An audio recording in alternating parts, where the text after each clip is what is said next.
Abalabirizi abaggya bakyaddeko maka g'omutaka w'ekika ky'empeewo Nadduli Kibaale agasangibwa essanga Matuga mu disitulikiti y'e Wakiso.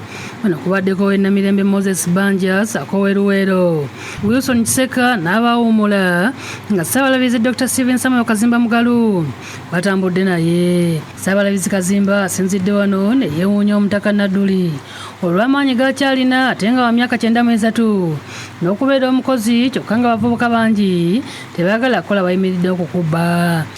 Naye mu myaka 94 nfunye okusoomozebwa kuba wano watuleese tulaba emmwanyi biwana batugambye ebikolo ng'emitwalo 4. Omulabirizi Banja asabidde faamu ebirime byongere okubala. Mukama ziwa omukisa emmwanyi ezikyasimbibwa zidde bulungi.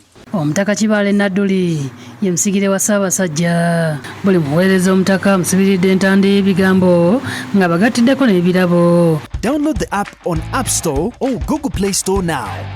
Vision Digital Experience, the future of media.